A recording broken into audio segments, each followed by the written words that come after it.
Hello, and welcome back to another episode of the Meraki Unboxed podcast. My name is Sammy Brenner, and I'm going to be the host of the episode today, taking you through a very cool one. I know it's going to be a good one because I've got a pal of mine joining, and I'll introduce him in just a second.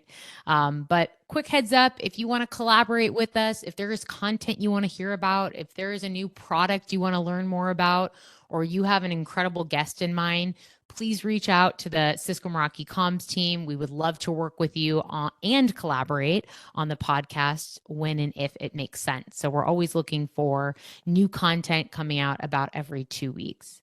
But as we transition today, I'm going to give the bio of our guest, and then we're going to get into it. And these are really special episodes of the Meraki Unboxed podcast that I host because we really look at that human element of networking. And something amazing that we get to do is highlight some incredible leaders within our organization. And that's exactly what we are doing today.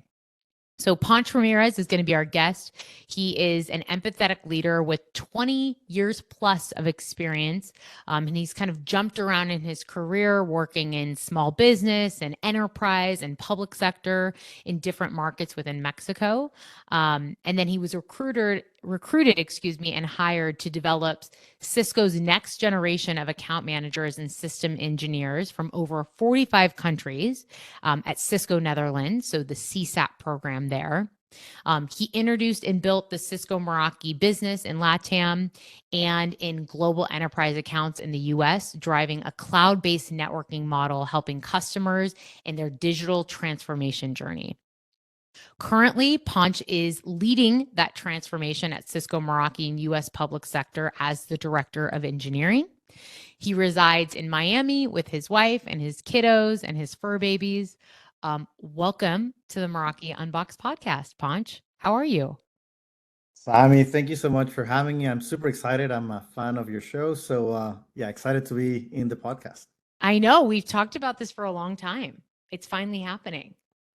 Finally. Finally. I know. Since the second I met you, I was like, we got to get you on this podcast. You're special. There's something about you. And we'll get into that in a little bit. But first question I like to ask every guest: how did you get into tech and how did you land at Cisco? What's your story? Oh my God. It's a long story. I'll try to make it short, but it goes back to when I was a kid, really. And both my parents worked. We come from a low income family. I was growing up with my grandma and my brother. So both my parents worked really hard. They put me in a private school, and that led to getting a scholarship for during middle school, high school, and that gave me a scholarship into the university. So I studied electronics and communications engineering at Tecnológico de Monterrey, or ITESM, based in Mexico. And the way I came up with technologies back at the time, they were offering classes around networking, fiber optics, satellite communications. This is a long, long time ago. And that's how I got exposed initially to technology. And how I get into Cisco, that's a funny story as well. I had already signed with a Japanese company focused on satellite communications. And then my hiring manager at Cisco back at the time, Sergio Mejia, a good mentor of mine, he convinced me to continue the interview process at Cisco and ask for the other company to wait for me. So I did. It was kind of insane because the other company was a full-time job, very small commute, very good paid. And the Cisco job was an internship. It was very far from home, it was like an hour plus of commuting. Wow. And I was a red badge, which is a temporary employee. So I declined my initial job to get into Cisco, and I was hired by Sergio Mejia back at the time.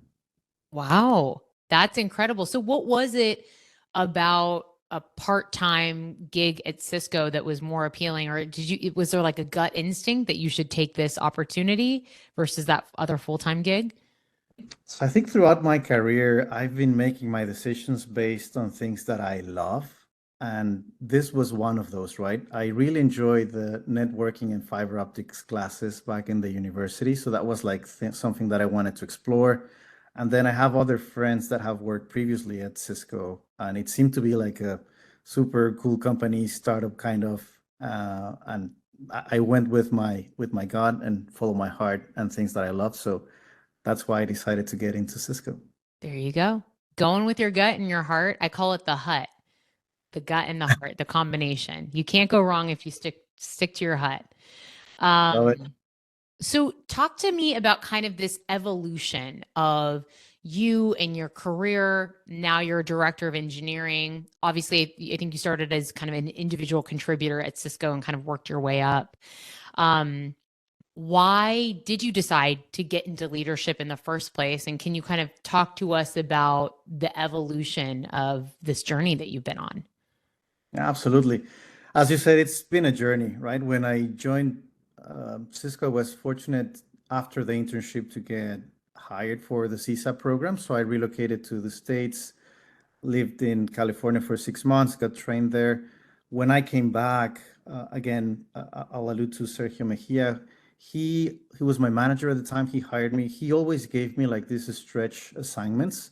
And one of those was to recreate CSAP at a lower cost in Mexico to develop SEs for our channel partners. So I started doing that. I was exposed to working with HR, with workplace resources to find seats, computers for these individuals, working with a third party partner company to hire them. So very early stage in my career, I was exposed to that. I kind of enjoyed it, and then when I started working with these young individuals, I was learning so much, and I always feel like I was giving back to them a little bit, kind of like a mentorship, and that's how it all started, right?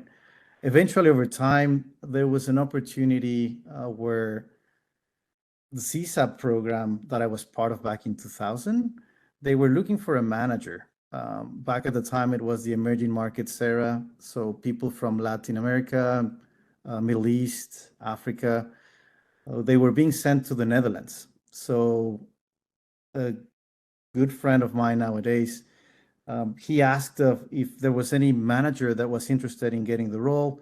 So my SE director back at the time approached me and said, "Hey, you've been doing this program for a very long time, the internship program here in Mexico. This sounds like a great opportunity. You went through CSAP, so why don't you apply for the role?" And so I did, and I got the role, and I got to relocate to the Netherlands. Another example of a tough decision and just following my heart. I was having a great time in Mexico, just recently married, got an apartment, I was paying my rent, I was going through an MBA, and I decided to leave all that behind and make a bet on relocating. Best decision ever. So when I get to the Netherlands, that was my first official management role, right? Okay. Yep. Like previously, I was an individual contributor, even though I've been running the internship program for a while. I never had like the title or the responsibility.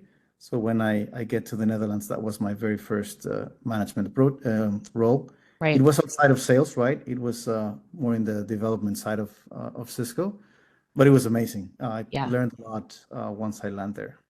So talk to us a little bit because this podcast is mainly Cisco and Meraki employees listening, but anyone, Spotify, Apple can download and listen. So for those folks out there who maybe don't know what CSAP is, and I think it is a huge differentiator at Cisco, tell us what is the CSAP program and kind of like what's the value prop behind it. Yeah. So it's an acronym that stands for Cisco Sales Associates Program. It's a young in career program that Cisco has where we hire young in career individuals and help them develop as account managers or systems engineers, right? Back at the time, it was a 1 year program where people relocated to the Netherlands and they were trained not only on Cisco products and technologies, but also on soft skills. So everything from presentation skills, objection handling, you name it. So it was an amazing program. It still runs. It's a different format nowadays. But people who go through CSAP historically has this reputation of being super successful, not only at Cisco, but eventually if they move on in the industry. So very high priced program. And I was just lucky to be part of it initially in the early years and then giving back as part of the management team. Right, right. That is amazing. Thank you for explaining that. So, you get to the Netherlands, you have this opportunity to lead this team. It's your first management role. Um, how are you thinking about hiring and developing talent and, was diversity top of mind for you at that point, right? Like what was your mindset then, and how has that evolved and changed for you over the years? Thanks for the question. I think it's very different. Back at the time, personally, I didn't have the diversity mindset when I was hiring, right? Being born and raised in Mexico City, I was very, I guess, just focused on finding good talent, regardless of the diversity. And going into the Netherlands, that completely changed my point of view. There were 45 different countries being hosted there when I came back, more than 140 people from all over the place, like you name it. And it was a great learning experience. The program already had like that diversity in mind. So the program, to my surprise, we hired people from very different backgrounds. We had lawyers, we had people who study philosophy. So you didn't have to have a technology background to get into the program. And watching those individuals become successful, that was kind of like mind blowing, right? So I really enjoyed that, and I think that has changed ever since.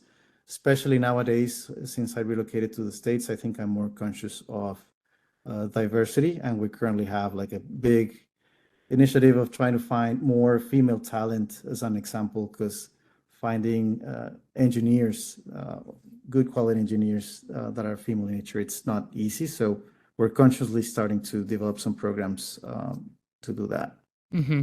Yeah, totally. And it has changed and evolved. And definitely I feel like Cisco that's the forefront of hiring now, right? Is taking into consideration diverse talent. And to your point, genius knows no zip code, right? And you met people from all over the world who have very diverse backgrounds. And I think that's the beauty, is you don't have to come from a specific background to be successful in sales or engineering if you get in the right role and have the skill set. Um, so that's very cool. What would you say is your leadership style? And I guess let me preface this question.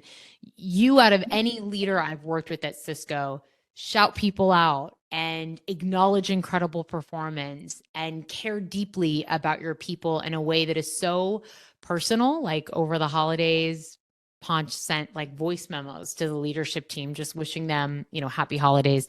Little things like that. You just go the extra mile. And I've never met anyone who shows up the way you do, with so much kindness and caring and compassion. And I've talked to you about this before because I'm like, how do you become that way? Like, I would love to be that way, but it's just, how have you developed this leadership style, and how, I guess, has it evolved to get you to where you are today?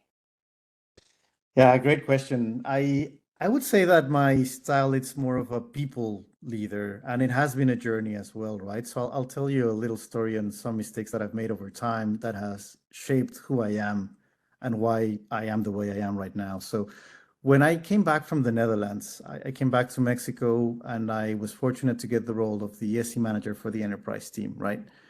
And when I came back, I was being very Dutch, let me put it that way. No offense to the Dutch people, I love them, have some great friends. But I was being very disciplined, on time. Everything was being planned. Everything has to be metrics oriented. No chit chat, and that doesn't work in Latin America. So in Latin America, you normally spend more time early in the meetings talking anything but business. Get to know the people, get to know what they're doing. You're a bit more relaxed, and I was completely the opposite, right? And I was coming from managing young and career individuals who probably needed more direction. And when I landed in the field, these were more senior folks that they didn't need that up front. So a good friend of mine, Carlos Campos, was kind enough to one day pull me aside and tells me, "Hey, Panch, you're killing us, right?" And I'm like, "What do you mean?" Like, in my head, I was like doing the most awesome job as a manager.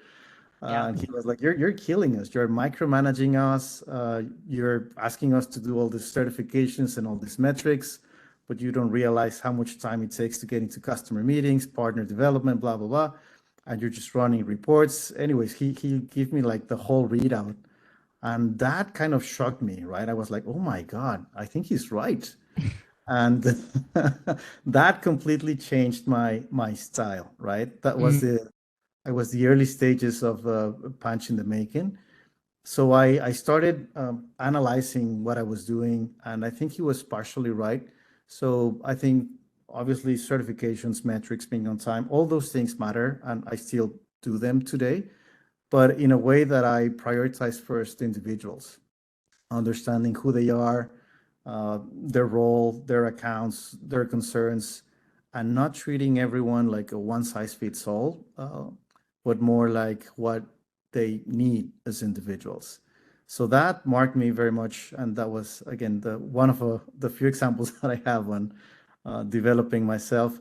The other example I share, and this is a mistake, one of my biggest mistakes I've made as a manager. I'd like to talk about those, especially for people that are willing to go into management, because not everything it's you know shiny and bright. So back at the time when I was in Mexico, I had a very seasoned SE that was covering one of the biggest accounts that we have. He was paired up with a very senior AM as well, but with a very special personality, let's call it that way. So one day he calls me and he says, "Hey, over this meeting, my account manager starts having not this great behavior, telling these not great things about me. He ends up leaving the room, and it became like a big deal, right?"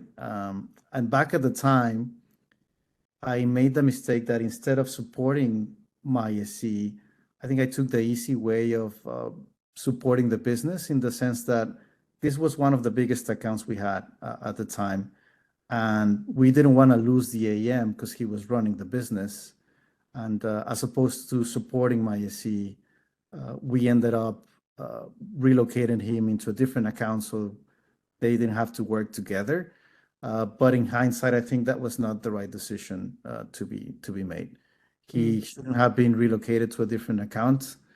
And that eventually became a problem afterwards because there was another SE that had a similar issue with this account manager.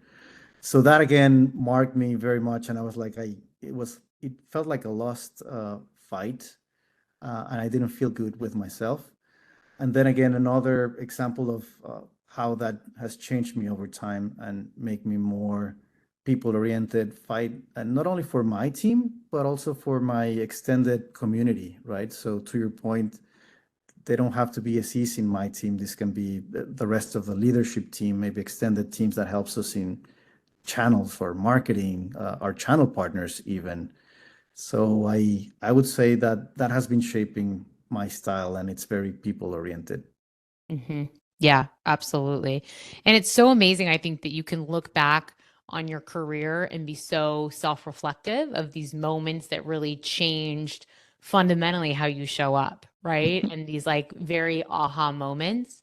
And you're self-aware, which being a good leader, first and foremost, if you can't be humble, if you can't look in the mirror, if you can't, who wants to know everything? I don't. That's no fun. Right. So learning and growing and evolving and admitting like I've done it wrong, right? And I'm trying to get it right, but it's never going to be perfect. But I'm an open book. And it seems like you foster and create this environment where your team absolutely feels like you have their back. Thank you. Yes, I try. I try, and yeah, I get this feedback. Sometimes I think the years have made me that way, and sometimes it comes kind of natural, but it's Mhm. always good to remind yourself that you have to be intentional and you have to be conscious about proactively doing it. So I try to remind myself on a regular basis. Yeah, absolutely. What do you look for now when it comes to building an incredible team? There are a lot of people out there who are super talented in the job market, wanting to come to Cisco, wanting to come to Meraki.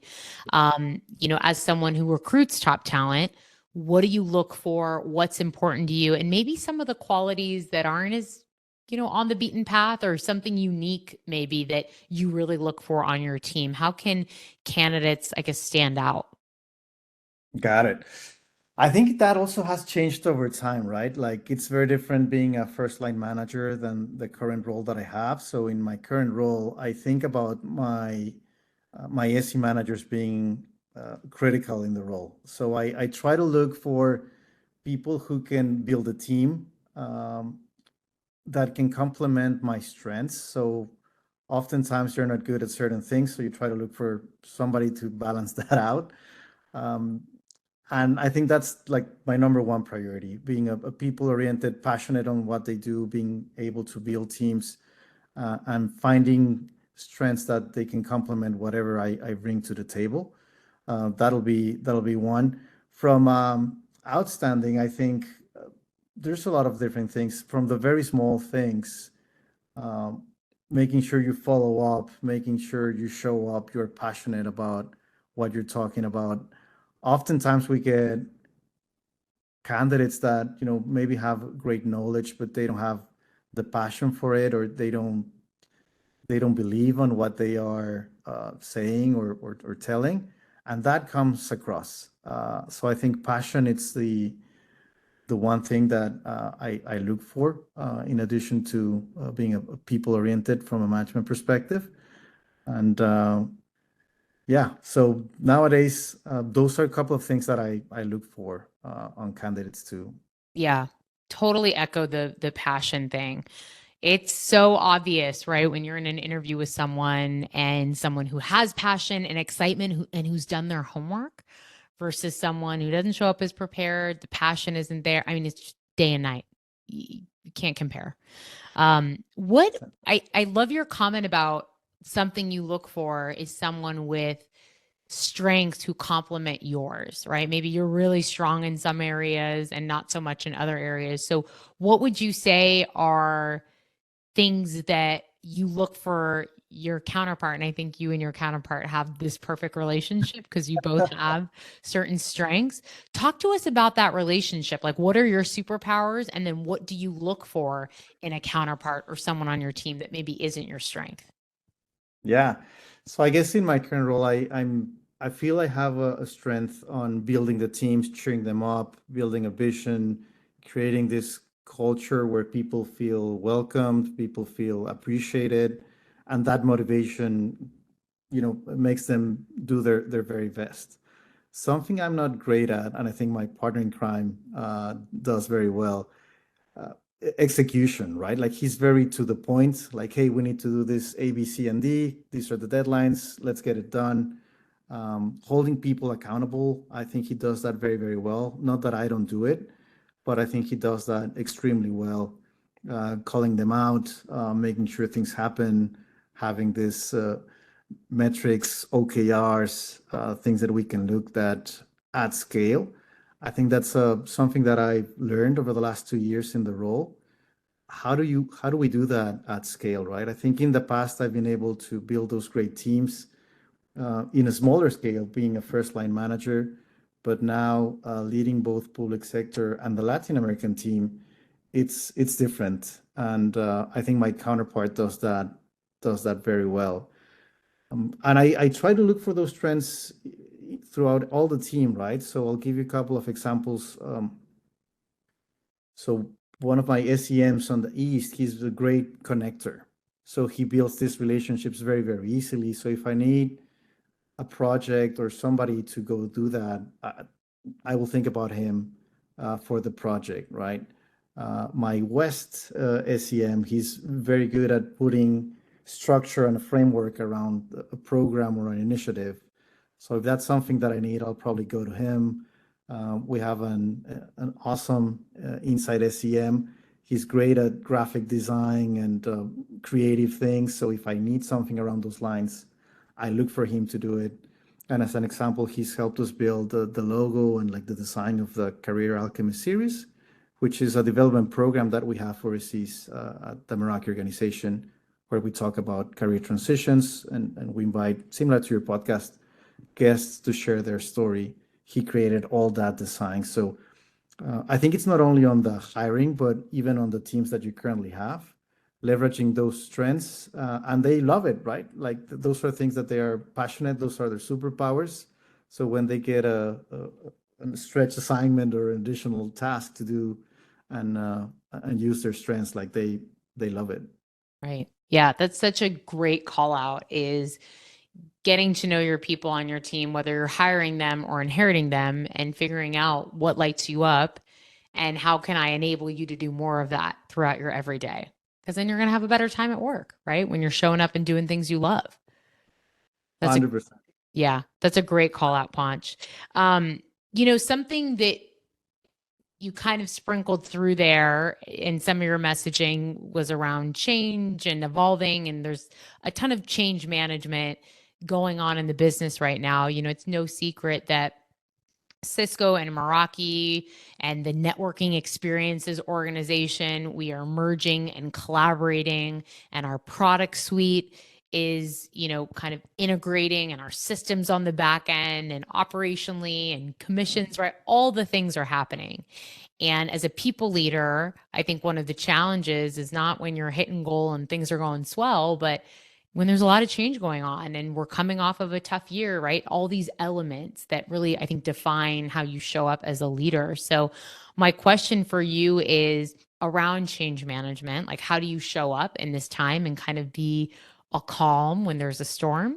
And how do you keep your people motivated, right? If there are certain folks on your team who maybe aren't as excited or uncertainty really does scare them, what are some of your tactics and strategies for, you know, minimal disruption throughout this? No, yeah, I hear you. There's a lot of change happening right now, and I think every August at Cisco that's the case. But this year particularly, there's a bit more going on. So the first thing I try to do is I try to understand for myself like what's happening, right? And I try to see the goodness in the change, and I have to do that for myself to believe in what I'm asking my teams to go through, right? And once I've done that, then I think I'm able to kind of start sharing that with my leadership team and asking them to kind of cascade the same messaging. Um, in terms of some of the tactics, I've reached out to actually our people and communities team with to ask for formal training around change management. So they're coming back with a couple of suggestions. It's something that I'm going to start rolling out with my team once we have that. So that's one. The other thing, on a yearly basis, we run a survey with our teams. It's based out of a tool called Culture Amp, and the results from that survey clearly stated that they are asking for a better vision and for being more transparent and for sharing where we're going in the next 2 to 3 years and what these changes mean to them, right? So what we've done, we created a plan in response to that survey, and something very tactical, but I think it's starting to work. We are documenting things that are relevant from a change perspective in a file. Very simple, very easy. But oftentimes the feedback was there's a lot of meetings happening. We cannot show up to every single meeting, every single AMA, every single all hands, because we're with customers, partners, and sometimes we miss things, right? It's not because they didn't want to attend, it's just they couldn't. And then catching up with recording, it's really challenging. I think few people listen to the recording. So we're trying to capture nuggets of information of those meetings on things that are relevant. Leader announcements, compensation plan changes, things that are going to happen in the future, uh, product roadmaps, things that are getting decommissioned, like all those little things in the hopes of bringing certainty to the teams.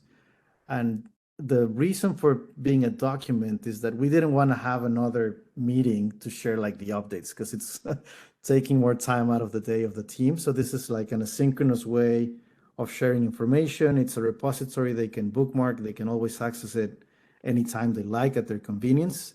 And it doesn't have the entire recording. It doesn't have 10,000 slides. It just had like 4 or 5 bullets of the digested information that we believe are relevant. So we just launched this for 2 months now.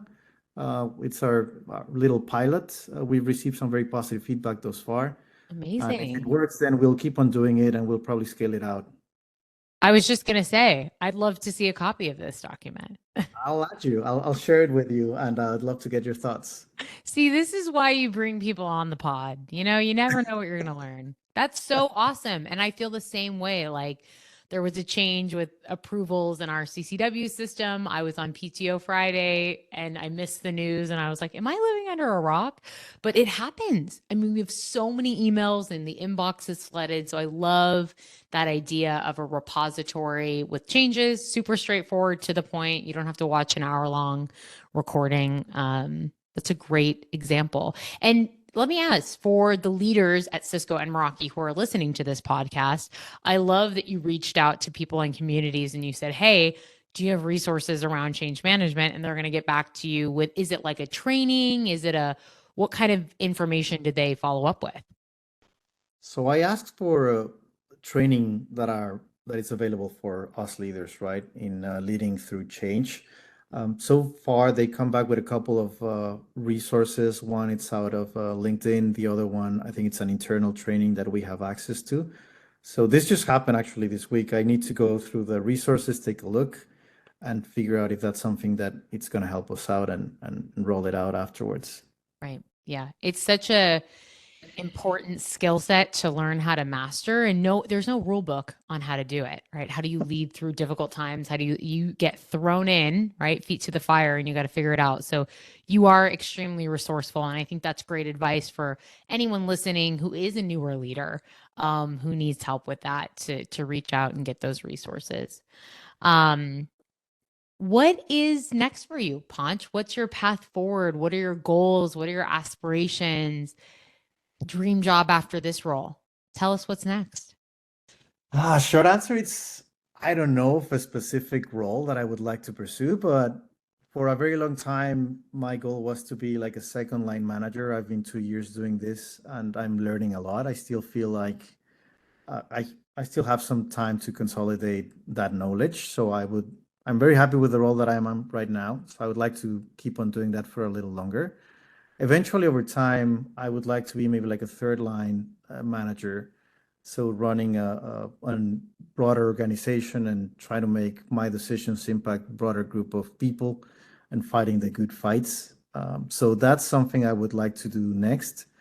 I don't have like a label, or I don't care about the title really. It's more like the function. If it comes with Meraki, I would love it to be within Meraki. I love the organization. And if not, ideally within Cisco. So I would love to do that. Yeah. Okay. We'll put that out into the universe. Hopefully, someone listening is hearing this and thinking, huh, I might have a role for him, but not now, because you can't leave public sector. We love you so much here. So what is, let me ask, you've worked in several different segments of the business, which I think makes you even more that much more lethal and valuable. And right, you've seen different functions. For public sector specifically, like where you're at now, you seem extremely passionate about, our cities and our counties and our communities and education. Is it different for you leading engineers in this particular segment of the business versus a small business or enterprise? Like, does it feel different for you, like more passion driven or mission driven maybe? Yeah, I think there's a lot of similarities, but also a lot of differences, right? And I think public sector has that characteristic of serving our communities and helping serve those that serve. So I think it has a different spin. And every now and then we get some of these great wins where you see the outcomes happening and impacting either the students or the citizens or making the government just more efficient. And I think that's awesome. I think that's a unique position where you can say, I'm actually helping the country run much better. And I've always had a passion for public sector.